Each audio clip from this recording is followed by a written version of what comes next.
तर नमस्कार मंडळी. तर मागच्या वेळी ही मी चवळीची भाजी लावलेली, तिची आपण भाजीसुद्धा मी बनवलेली.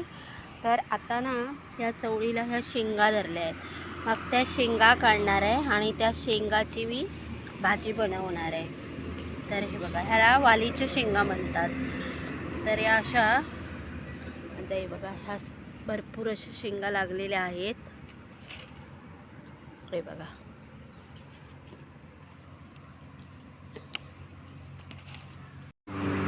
तर ह्या बघा, ह्या अशा शेंगा आहेत. तर ह्याची मी भाजी बनवणार आहे. तसंच इथे घेवडासुद्धा आहे बघा, घेवड्यालासुद्धा शेंगा लागलेल्या आहेत. तसंच हे मोहरीचं बी आहे, म्हणजे जे आपण मस्टर्ड वापरतो फोडणीला, ते हे मोहरी आहे.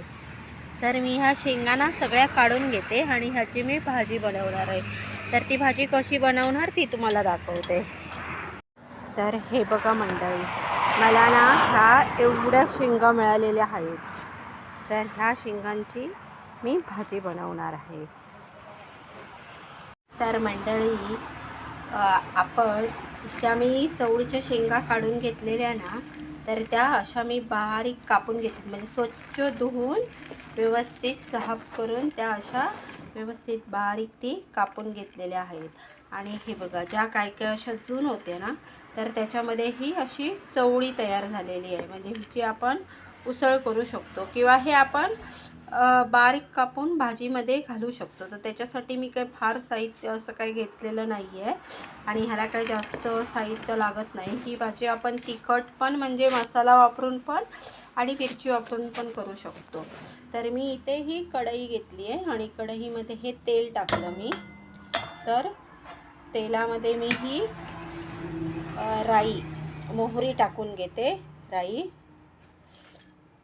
तर मी हा कढीपत्ता, मिरच्या घेतल्या आहेत, ओल्या मिरच्या, कोथिंबीर घेतली आहे, ओलं खोबरं घेतलं आहे, कांदा घेतला आहे, मी हळद आणि मीठ घेतलं आहे आणि कढीपत्ता घेतलेला आहे.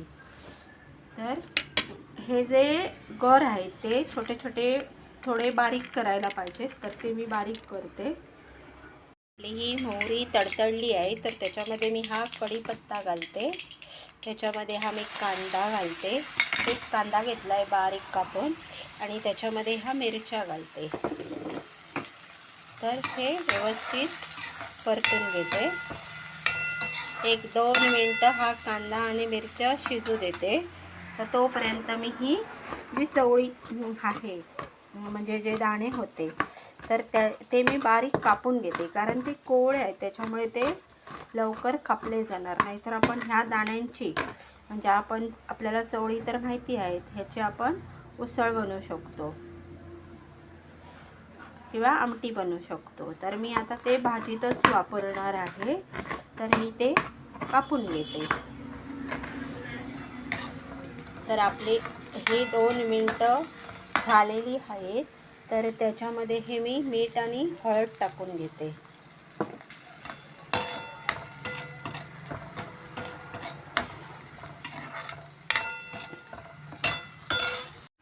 तर आता आपली ही फोडणी झालेली आहे.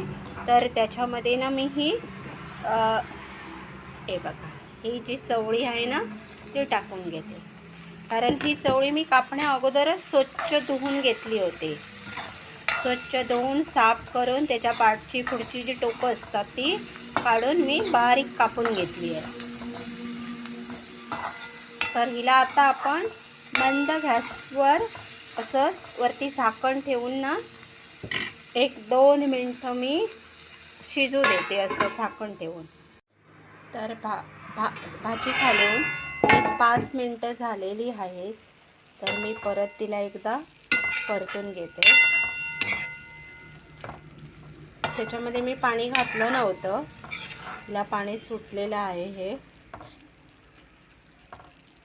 तर अजून आपली एक भाजी शिजायला 5 मिनटं लागतील. तर मी परत झाकण ठेवते आणि शिजू देते.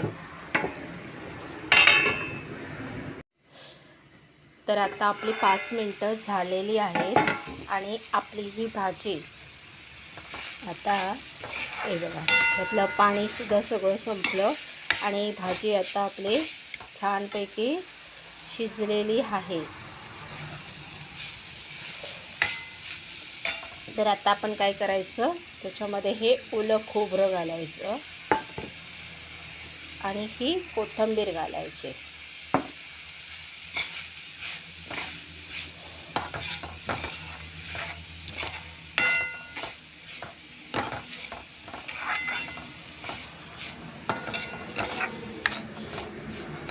तर आता हे सगळं मिक्स करून एक अर्धा मिनिट शिजू द्यायचं.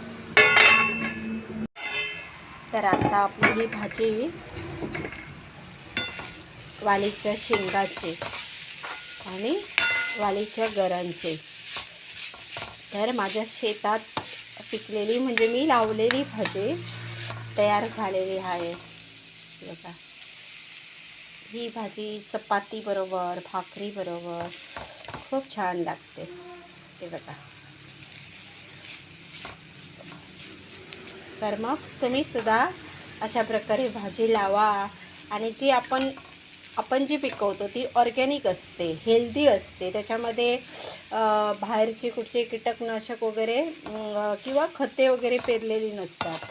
त्याच्यामुळे ती अतिशय पौष्टिक असते. तर अशी भाजी तुम्ही सुद्धा नक्की तुमच्या शेतात किंवा तुमच्या घराशेजारी लावा आणि बनवा आणि मला सांगा कशी झाली ती.